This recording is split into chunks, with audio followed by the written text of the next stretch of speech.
Welcome to edupediaworld.com.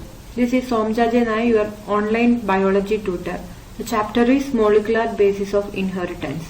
In the last videos, we already discussed about DNA replication and DNA transcription. In this video, we are going to discuss about genetic code and translation. What is genetic code? During replication and transcription, a nucleic acid was copied to form another nucleic acid. Hence, these processes are easy to conceptualize on the basis of complementarity. The process of translation requires transfer of genetic information from a polymer of nucleotides to a polymer of amino acids. Neither does any complementarity exist between nucleotides and amino acids, nor could any be drawn theoretically. There existed ample evidences, though, to support the notion that change in nucleic acids, that is the genetic material, were responsible for change in the amino acids in proteins. This led to the proposition of a genetic code that could direct the sequence of amino acids during synthesis of protein. The genetic code is the set of rules by which information encoded within the genetic material, that is the DNA or mRNA sequences, is transferred or translated into proteins by living cells.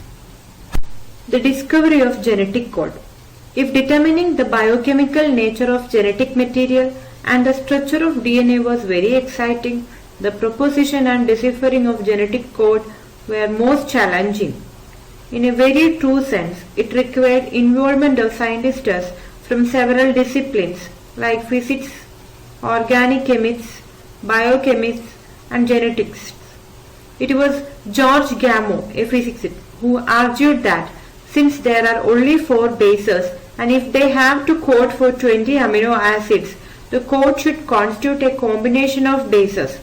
He suggested that in order to code for all the 20 amino acids, the code should be made up of 3 nucleotides. This was a very bold proposition because a permutation combination of 4 raised to 3, that is 4 into 4 into 4, would generate 64 codons, or generating many more codons than required. Providing the proof that the codon was a triplet was a very daunting task. The chemical method developed by Hargobind Khorana was instrumental in synthesizing RNA molecules with defined combinations of bases, they call homopolymers and copolymers. Then Marshall Nirenberg's his cell-free system for protein synthesis finally helped the code to decipher.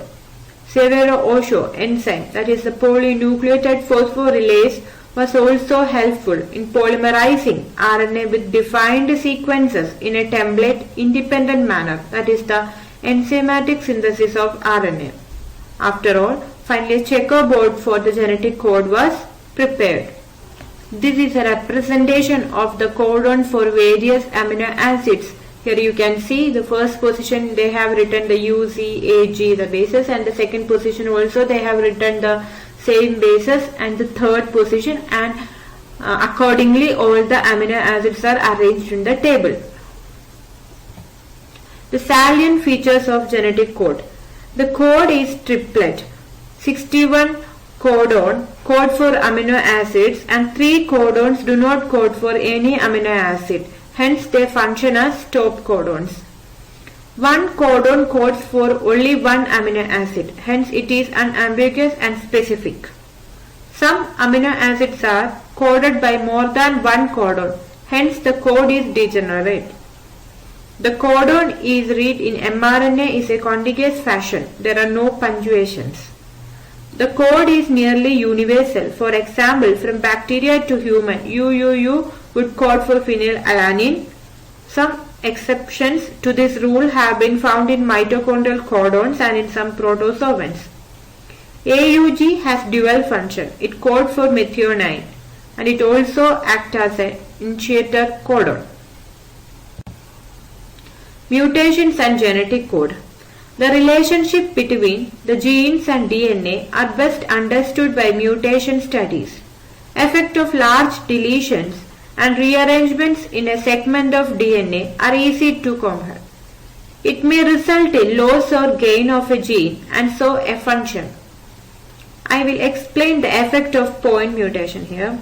A classical example of point mutation is a change of single base pair in the gene for a beta globin chain that result in the change of amino acid residue from glutamate to valine, and this result into a diseased condition, and that condition is called sickle cell anemia. Insertions or deletions of one or two bases changes the reading frame from the point of insertion or deletion.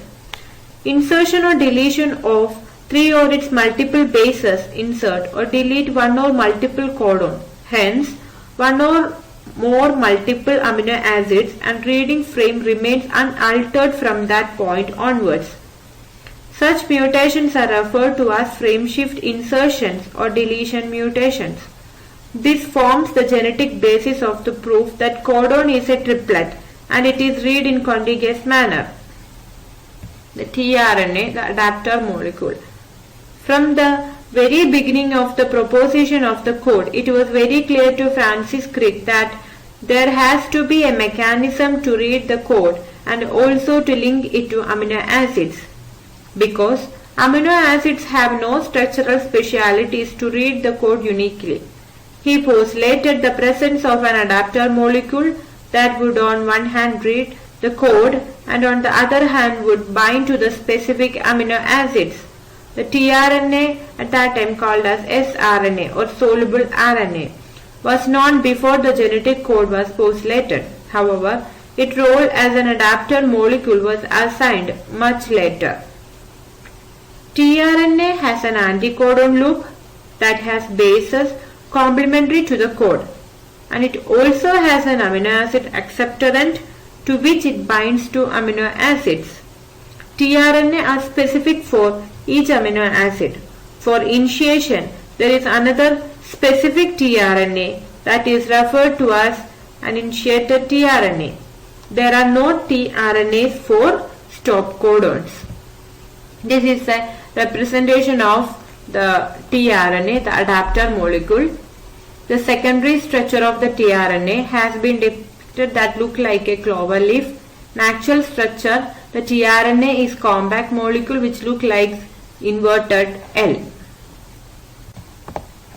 Translation. Translation refers to the process of polymerization of amino acids to form a polypeptide. The order and sequence of amino acids are defined by sequence of bases in the mRNA. The amino acids are joined by a bond which is known as peptide bond. Formation of a peptide bond requires energy. Therefore, in the first phase itself, amino acids are activated in the presence of ATP and linked to their cognate tRNA, a process called as charging of tRNA or amino acylation of tRNA. If two such charged tRNAs are brought close enough, the formation of peptide bond between them would be favored energetically. The presence of a catalyst would enhance the rate of peptide bond formation. Ribosomes. The cellular factory which is responsible for synthesizing protein is called the ribosome. The ribosome consists of structural RNAs and about 18 different proteins. In its inactivate state, it exists as two subunits, a large subunit and a small subunit. When the small subunit encounters an mRNA, the process of translation of the mRNA to protein begins. There are two sites in the large subunit for subsequent amino acids to bind to and thus be close enough to each other for the formation of a peptide bond. The ribosome also acts as a catalyst. That is, the 23S rRNA in bacteria is the enzyme ribozyme for the formation of peptide bond. Translational unit. A translational unit in mRNA is the sequence of RNA that flanked by start codon AUG and the stop codon and codes for a polypeptide. An mRNA also has some additional sequences that are not translated and are referred as untranslated regions or UTR. The UTRs are present at both 5' end, that is before the start codon, and at the 3' end, that is after the stop codon. They are required for efficient translation process. And now we will discuss about the translation process. For the initiation of the translation, the ribosome binds to the mRNA at the start codon that is recognized only by the initiator tRNA. The ribosome proceeds to the elongation phase of the protein synthesis during this stage. During this stage, again the complexes composed of amino acid linked to tRNA sequentially bind to the appropriate codon in mRNA by forming complementary base pairs with tRNA anticodon. The ribosome moves from codon to codon along the mRNA. Amino acids are added one by one, translated into polypeptide sequences dictated by DNA and represented by mRNA. At the end, a release factor binds to the stop codon, which terminating the translation and releasing the complete polypeptide from the ribosome. That's called the termination. And this is the pictorial representation of the process of translation. You can see the ribosome binds to the mRNA at the start codon AUG. Then the ribosome proceeds to the elongation phase of the protein synthesis and amino acids linked to tRNA sequentially bind to appropriate codon in mRNA, forming complementary base pairs with tRNA anticodon. Then the ribosomes are moved from one codon to the another codon along the mRNA.